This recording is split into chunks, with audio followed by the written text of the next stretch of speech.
Good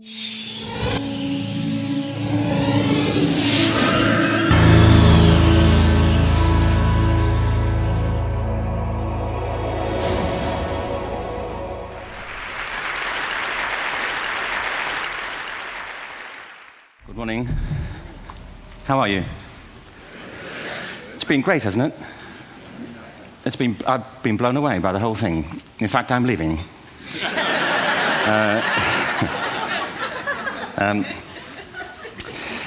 There have been three themes, haven't there, running through the conference, which are relevant to what I want to talk about. One is the extraordinary evidence of human creativity in all of the presentations that we've had and in all the people here. Just the variety of it and the range of it. The second is that it's put us in a place where we have no idea what's going to happen in terms of the future. No idea how this may play out. I have an interest in education. Actually, what I find is everybody has an interest in education. Don't you? I find this very interesting. If you're at a dinner party and you say you work in education, actually, you're not often at dinner parties, frankly, if you work in education, you're not asked, and you're never asked back, curiously. That's I think it strikes me. But if you are, and you say to somebody, they say, what do you do? And you say, you work in education, you can see the blood run from their face. They think, oh my God, why me? It's my one night out all week. But if you ask people about their education, they pin you to the wall. Because it's one of those things that goes deep with people. Am I right? Like religion and money and other things. So I have a big interest in education, and I think we all do. We have a huge vested interest in it, partly because it's education that's meant to take us into this future that we can't grasp. If you think of it, children starting school this year will be retiring in 2065. Nobody has a clue, despite all the expertise that's been on parade for the past 4 days, what the world will look like in 5 years' time. And yet we're meant to be educating them for it. So the unpredictability, I think, is extraordinary. And the third part of this is that we've all agreed, nonetheless, on the really extraordinary capacities that children have, their capacities for innovation. I mean, Serena last night was a marvel, wasn't she? Just seeing what she could do. And she's exceptional, but I think she's not, so to speak, exceptional in the whole of childhood. What you have there is a person of extraordinary dedication who found a talent. And my contention is all kids have tremendous talents, and we squander them pretty ruthlessly. So I want to talk about education, and I want to talk about creativity. My contention is that creativity now is as important in education as literacy, and we should treat it with the same status. Thank you.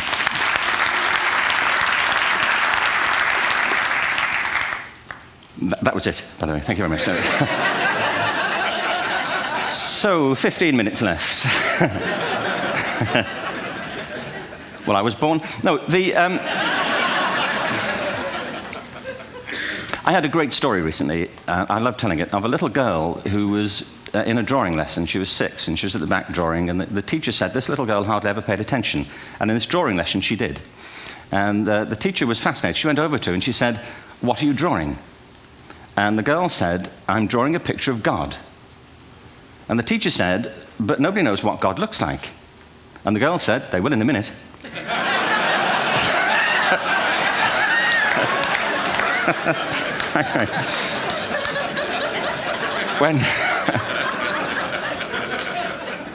When my son was 4 in England, actually he was 4 everywhere, to be honest. I mean,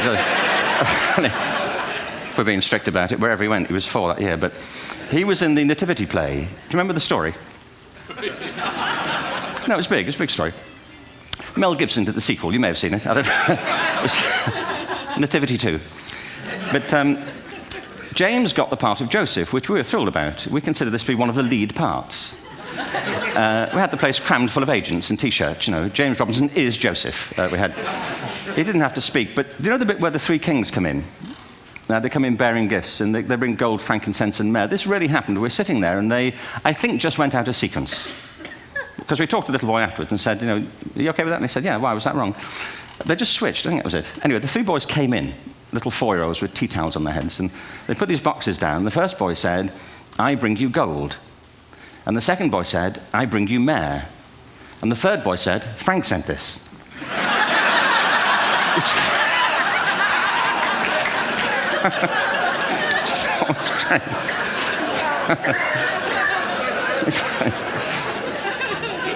What these things have in common, you see, is that kids will take a chance. If they don't know, they'll have a go. Am I right? They're not frightened of being wrong. Now, I don't mean to say that being wrong is the same thing as being creative. What we do know is, if you're not prepared to be wrong, you'll never come up with anything original. If you're not prepared to be wrong. And by the time they get to be adults, most kids have lost that capacity. They have become frightened of being wrong. And we run our companies this, by the way. We stigmatize mistakes. And we're now running national education systems where mistakes are the worst thing you can make. And the result is that we are educating people out of their creative capacities. Picasso once said this. He said that all children are born artists. The problem is to remain an artist as we grow up. I believe this passionately, that we don't grow into creativity, we grow out of it. Or rather, we get educated out of it.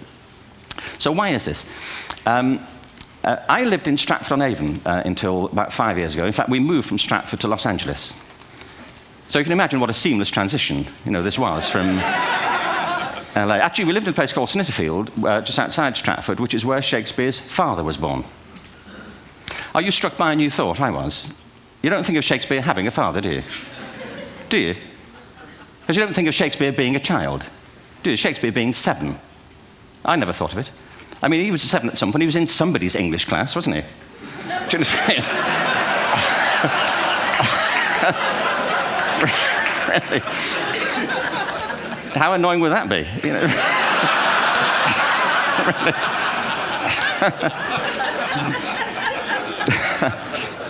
Must try harder.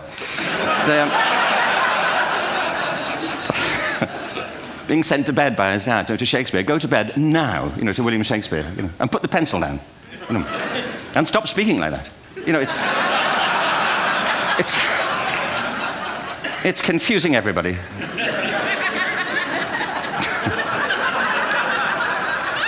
Anyway, we moved from Stratford to Los Angeles, and I just want to say a word about the transition. Actually, my son didn't want to come. I've got 2 kids. He's 21 now, and my daughter's 16. He didn't want to come to Los Angeles. He loved it, but he had a girlfriend in England. This was the love of his life, Sarah. He'd known her for a month. Mind you, they'd had their 4th anniversary by then, because it's a long time when you're 16. Anyway, he was really upset on the plane. He said, "I'll never find another girl like Sarah." And we were rather pleased about that, frankly, because she was...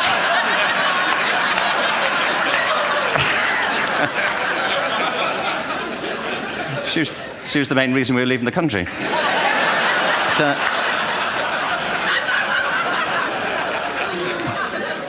But something strikes you when you move to America and when you travel around the world. Every education system on Earth has the same hierarchy of subjects. Everyone, doesn't matter where you go. You'd think it would be otherwise, but it isn't. At the top are mathematics and languages, then the humanities, and at the bottom are the arts, everywhere on Earth. And in pretty much every system, too, there's a hierarchy within the arts. Art and music are normally given a higher status in schools than drama and dance. There isn't an education system on the planet that teaches dance every day to children the way we teach them mathematics. Why? Why not? I think this is rather important. I think maths is very important, but so is dance. Children dance all the time if they're allowed to. We all do. We all have bodies, don't we? Did I miss a meeting? I mean, I think... Truthfully, what happens is, as children grow up, we start to educate them progressively from the waist up. And then we focus on their heads, and slightly to one side. If you were to visit education as an alien and say, what's it for, public education, I think you'd have to conclude, if you look at the output, who really succeeds by this? Who does everything they should? Who gets all the brownie points? Who are the winners? I think you'd have to conclude the whole purpose of public education throughout the world is to produce university professors. Isn't it? They're the people who come out the top. And now, I used to be one. So there. And I like university professors, but, you know, we shouldn't hold them up as the high watermark of all human achievement. They're just a form of life. You know, another form of life. But they're rather curious, and I say this out of affection for them. There's something curious about professors. In my experience, not all of them, but typically, they live in their heads. They live up there, and slightly to one side. They're disembodied, you know, in a kind of literal way. You know, they look upon their body as a form of transport for their heads. You know, it's... Don't they? It's a way of getting their head to meetings.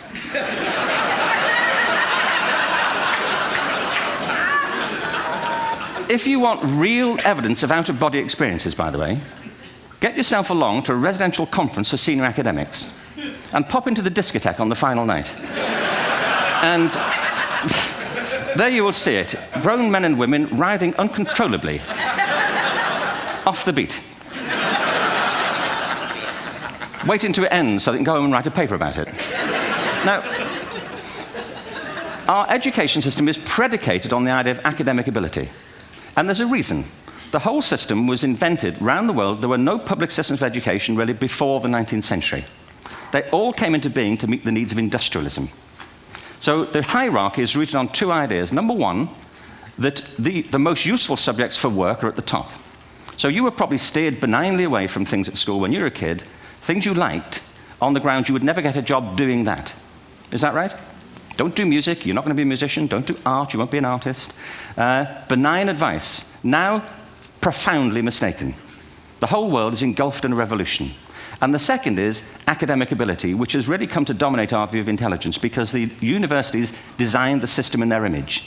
If you think of it, the whole system of public education around the world is a protracted process of university entrance.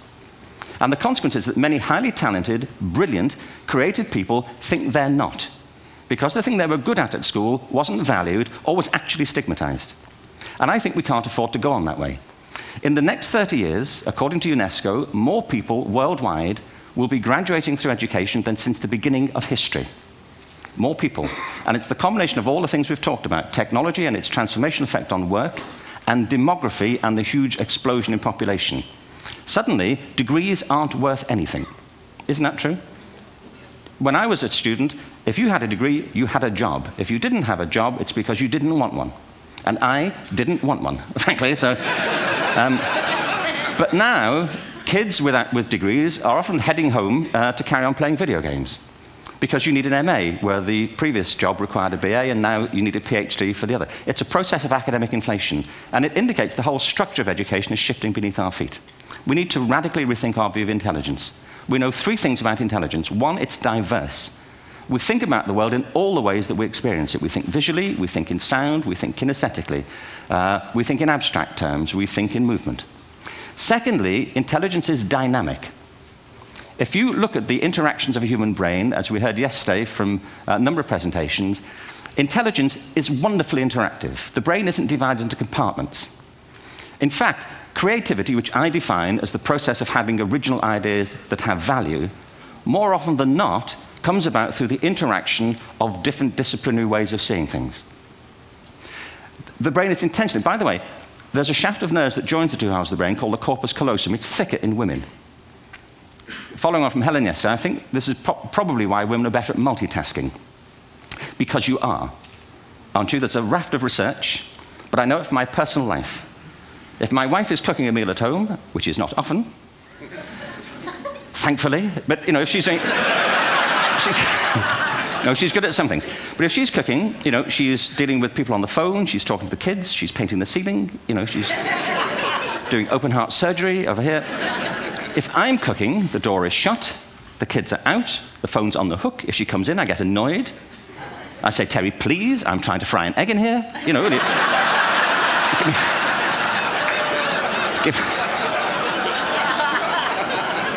give me a break. Actually, there was do you know that old philosophical thing? If a tree falls in a forest and nobody hears it, did it happen? Remember that old chestnut? I saw a great T-shirt, really, recently, which said, if a man speaks his mind in a forest and no woman hears him, is he still wrong?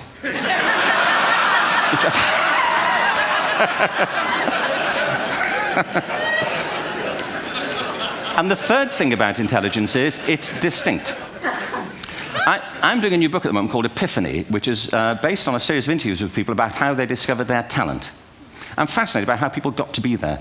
It's really prompted by a conversation I had with a wonderful woman who most people have never heard of. She's called Gillian Lynn. Have you heard of her? Some have. She's a choreographer, and everybody knows her work. She did Cats and Phantom of the Opera. She's wonderful. I used to be on the board of the Royal Ballet in England, as you can see. And anyway, Gillian and I had lunch one day. I said, how'd you get to be a dancer? And she said it was interesting. When she was at school, she was really hopeless. And the school in the 30s wrote to her parents and said, we think Gillian has a learning disorder. She couldn't concentrate. She was fidgeting. I think now they'd say she had ADHD. Wouldn't you? But this was the 1930s, and ADHD hadn't been invented, at this point. So it wasn't an available condition. People weren't aware they could have that. Anyway, she went to see this specialist. So this oak-panelled room, and she was there with her mother, and she was led and sat on this chair at the end, and she sat on her hands for 20 minutes while this man talked to her mother about all the problems Gillian was having at school. And at the end of it, because she was disturbing people, her homework was always late and so on, little kid of 8, in the end, the doctor went and sat next to Gillian and said, Gillian, I've listened to all these things that your mother's told me. I need to speak to her privately. So he said, wait here, we'll be back. We won't be very long. And they went and left her. But as they went out the room, he turned on the radio that was sitting on his desk. And when they got out the room, he said to her mother, just stand and watch her. And the minute they left the room, she said she was on her feet, moving to the music. And they watched for a few minutes, and he turned to her mother, and he said, Mrs. Lynn, Gillian isn't sick. She's a dancer. Take her to a dance school. I said, what happened? He said, she did. I can't tell you how wonderful it was. We walked in this room, and it was full of people like me. People who couldn't sit still. People who had to move to think. Who had to move to think. They did ballet, they did tap, they did jazz, they did modern, they did contemporary. She was eventually auditioned for the Royal Ballet School. She became a soloist. She had a wonderful career at the Royal Ballet. She eventually graduated from the Royal Ballet School, found her own company, the Gillian Dance Company, met Andrew Lloyd Webber. She's been responsible for some of the most successful musical theatre productions in history. She's given pleasure to millions, and she's a multi-millionaire. Somebody else might have put her on medication and told her to calm down. Now, I think...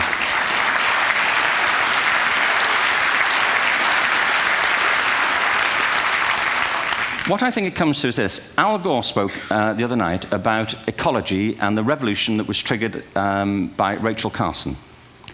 I believe our only hope for the future is to adopt a new conception of human ecology, one in which we start to reconstitute our conception of the richness of human capacity.